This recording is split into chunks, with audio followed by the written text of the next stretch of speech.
47 ABC News special report. Over the past 3 days, we've talked about treatment for mental health through the series Breaking the Stigma. But the truth is, many are still struggling to get into treatment because of what some call a behavioral health crisis here in Maryland. 47 ABC's Julian Sador joins us live in studio to discuss this with the fourth and final part of his series. Julian, why is this being called a crisis?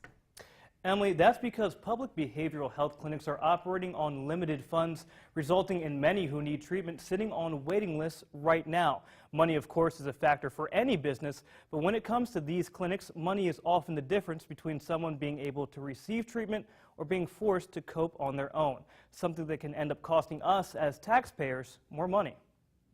Keep the door open. It's a call growing louder in Maryland to keep the door to behavioral health treatment open to those who need it. Because right now, the way the behavioral health treatment system is set up in the state, the quality is ranked among the highest in the country. But public health providers need a little more help to ensure the availability. Meet Shannon Hall, Executive Director of the Community Behavioral Health Association of Maryland, someone who's on the front line fighting for funding. In Maryland, we're facing, as we are, I think, in the country as a whole, we're facing a real behavioral health crisis, and things are changing here. And so as demand is rising, the community capacity needs to be able to expand to address that need. Right now, her focus is supporting legislation in the Maryland State House that would address that crisis. The Keep the Door Open Act is really going to help invest in the community mental health and substance use capacity in Maryland by indexing tying the reimbursement for the providers to inflation, or the rising cost of care. That reimbursement is needed because unlike hospitals or urgent care clinics, public behavioral health clinics are funded differently through the state. Most other parts of health care, the providers get paid because they negotiate a rate, or they're paid in a formula through the state that covers the cost of care. Behavioral health, this doesn't happen. So instead, behavioral health must come hat in hand every year to ask legislators to go in and increase the rate. Last year, a measure couldn't be agreed on in time to pass as law. This year, Hall is hopeful it will change. If it doesn't, Hall says, many public behavioral health clinics will continue to operate at a deficit. So what that means for providers like go-getters, their costs rise every year, but the reimbursement doesn't. And that pretty quickly puts the providers facing a math problem. That math problem means many who need treatment are stuck on waiting lists, and in turn, those seeking help end up elsewhere, such as hospitals.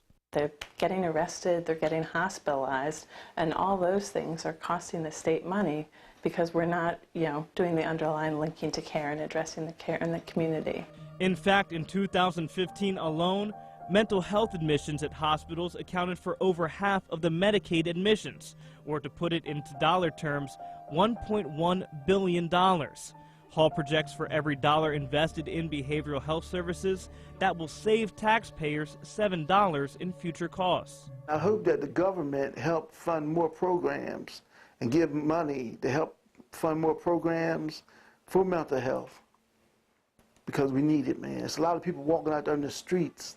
They haven't been diagnosed yet. They have mental illness and have nowhere to go. For 52-year-old Charles Green, diagnosed as bipolar schizoaffective, he understands to evoke change, people must speak up. I'm glad that I'm mentally ill because we have a voice now. Before, back in the day, they locked you away and threw away the key with mentally ill people. Now we have a voice.